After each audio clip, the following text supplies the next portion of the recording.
Le mal ne vient pas de Dieu, mais de l'ennemi du malin, qui sème le mal au milieu du bien. Le bon Dieu, qui sait être patient, veut que nous aussi, nous pratiquions la patience envers ceux qui s'égarent, dans l'espérance qu'ils puissent se convertir et alors changer leur vie.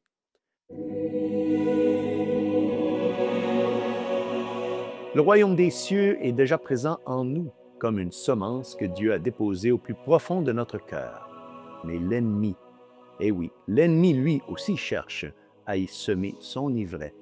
Voilà pourquoi, frères et sœurs, nous devons toujours veiller.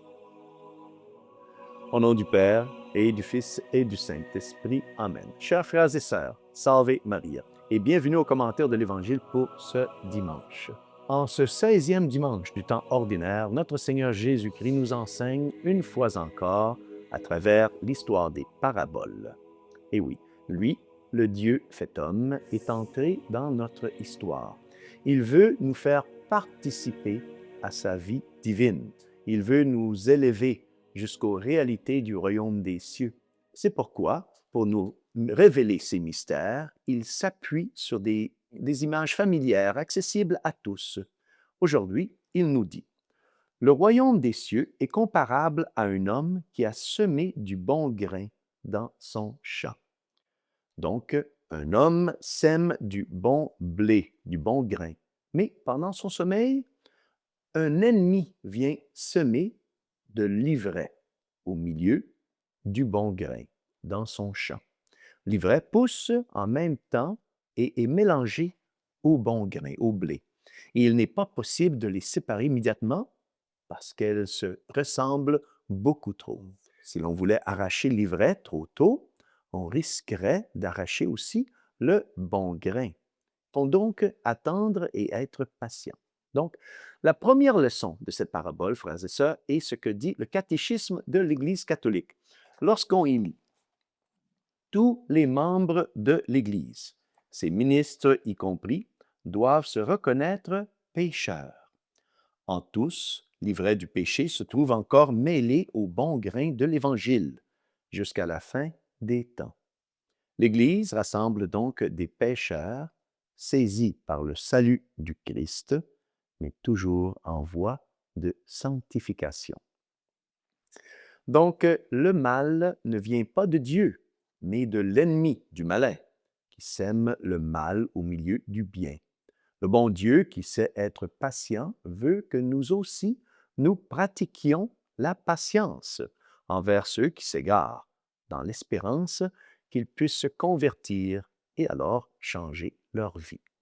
Mais cette parabole nous invite aussi à nous regarder nous-mêmes, et oui, à nous examiner.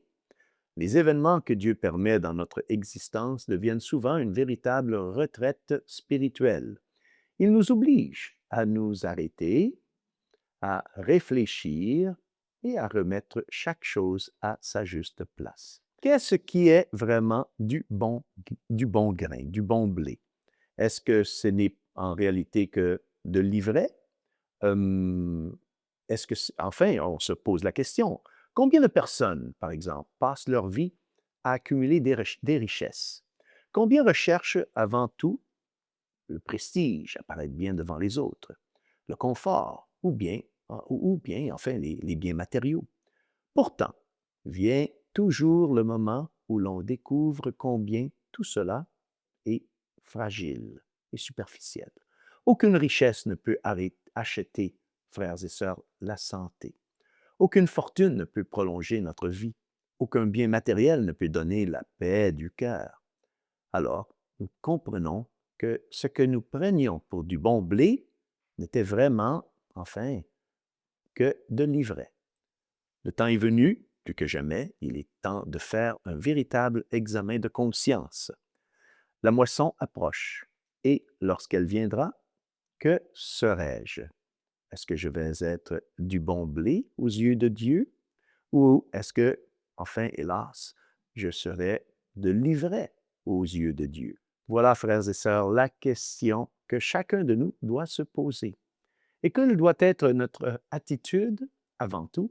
Nous tourner vers Notre-Dame, vers la Vierge Marie, et la prier avec confiance afin qu'elle continue d'intercéder pour nous avec patience et qu'elle nous obtienne la grâce de ne pas être rejetés, comme l'ivraie dont parle l'Évangile d'aujourd'hui. Au moment de la moisson, dit l'Évangile, je dirai au moissonneur, enlevez d'abord l'ivraie, l'ivraie, l'ivraie, liez-la en botte pour la brûler. Quand au blé, ramassez-le pour le rentrer dans mon grenier.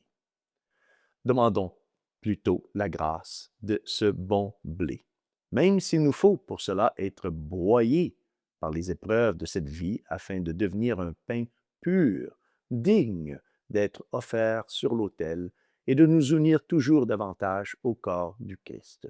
Voilà ce que je souhaite pour chacun de vous. Voilà aussi ce que je demande à la très sainte Vierge Marie pour moi-même et pour tous ceux qui nous accompagnent dans ce vidéo, dans cette émission des commentaires de l'Évangile. Que je souhaite que nous soyons ce bon blé. Sachons donc discerner ce qui est véritablement du bon blé de ce qui est de l'ivraie.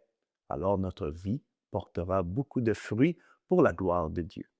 Et que Dieu Tout-Puissant vous bénisse, le Père et le Fils et le Saint-Esprit. Amen. Salve Maria.